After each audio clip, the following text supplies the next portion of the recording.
If you're an HVAC business owner and you're tired of going through the exact same cycle, get a job, complete the job, start chasing the next one, then this is for you. Here's a very simple question.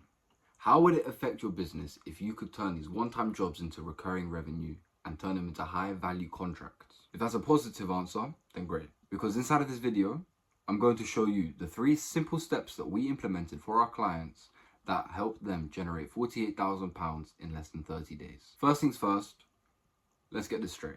Chasing new contracts is a waste of time. There is no need for you to be chasing new contracts. There is no need for you to keep going out on the look and hunting down other companies and big facilities, when there is a much simpler process that you can use that will help you upsell these one-time jobs that you and these clients that you already have into recurring revenue.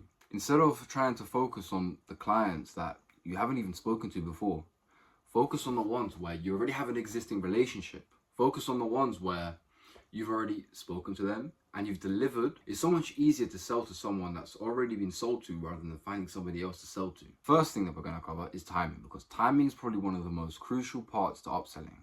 If you don't get the timing right, it'll either A, be too long and they'll lose interest, or B, it'll be too quick and it'll look like you're just trying to take money out of their pockets, which isn't a great look either. You want to go for in between. You want to get just the right time where it's not too quick, so it doesn't look like you're trying to take money out of their wallets, and it doesn't take too long where they've forgotten about you and they're already working with another company and you're at the back of their minds. You want to sit at the front of their minds. And the way you're going to do that is just on maintenance visits. Maintenance visits, you come across and you literally just ask them, hey, how's it going? People will always tell you their problems without you even having to ask them. And that makes it great for you, because the second they tell you their problems, it makes it so much easier for you to turn around and create a solution for those problems. For example, I was having a sales call with one guy and I asked him, okay, well, why did you take this call?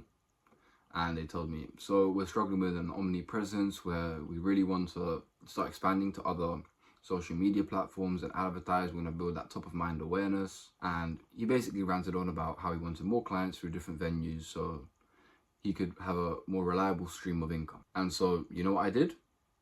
I didn't trick him. I didn't play any games on him. I told him, hey, we can help you. The thing that we're actually offering you right now is to help you advertise on different platforms so you can have a more reliable stream of income. And surprising news, we closed him. And he is also now making a lot of money. Another perfect time is just straight after the project. The second you deliver, the second people see, okay, this man's done a very nice job. The second they see that you are competent at what you do, that is also another perfect time to start upselling your clients.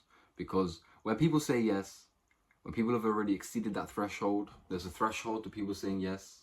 They've already exceeded it and they've told you yes many times and they've seen it. That's the perfect time for you to push a bit further. Now, you don't want to be pushy. You don't want to be a sleazy, pushy salesman. You want to come across elegant. You want to come across like you're trying to help them. Always be trying to help. Always be trying to solve problems for them. And this shouldn't really feel pushed either. This should feel natural. The timing is natural. It will come, 100%, it will come. It comes for everybody. But you do not want to push for it. Because being pushy, again, it repels people. Because it creates a sense of neediness. People are repelled from neediness. It's a repelling human behavior that nobody wants to be around because it creates anxiety in the brain. Nobody likes needy people. The second strategy is to stop pitching completely. Stop pitching to people. Stop trying to sell people. Instead, solve their problems. This links very closely to the first strategy because it requires you to ask them, what are their biggest problems? And when they tell you their biggest problems, you come around and you circle around. You mirror their problem with a solution. It's really that easy. The only reason most people haven't done it before is because A, they lack the guts, or B, they just think, you know what, I've sold them, let me find the next big fish in the market. So for example, after an installation, you might want to offer regular maintenance visits. That works.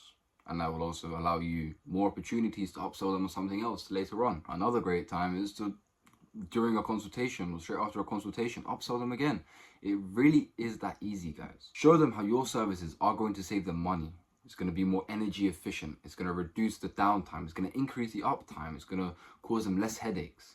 And people will buy simply because you are coming across to them as a human being. And the third part, which is probably the most important part inside of this video, is to build and nurture relationships. Now, I'm not talking about this in a gay, airy-fairy type way where you go out and you become best friends with everyone. Yes, it's good to have a network, but not right now. We're trying to make money.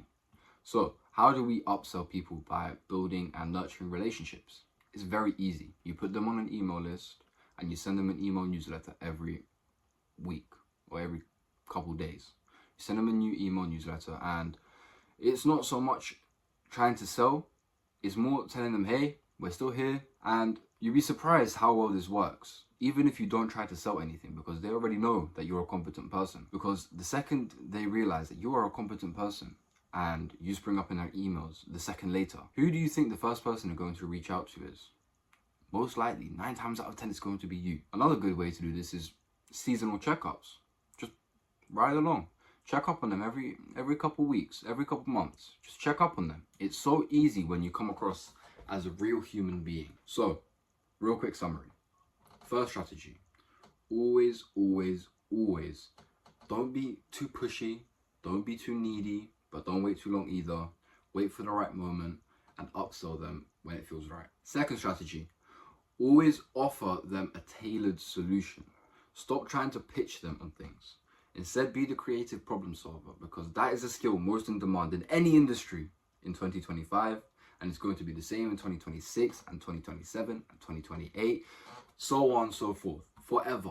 That is going to be the most important skill, the most in-demand skill there possibly is. And the third strategy is to build trust and nurture relationships, because when you build trust and you nurture relationships, it helps you come across more of a human being. And people like buying from humans. This is why we don't ever write copy, or we don't really use AI in any advertisements, because it doesn't write like a human being. It writes like a robot, which makes sense. It is a robot. So that's the end of the video. Make sure to like, subscribe, and leave a comment on what topic you'd like us to cover next.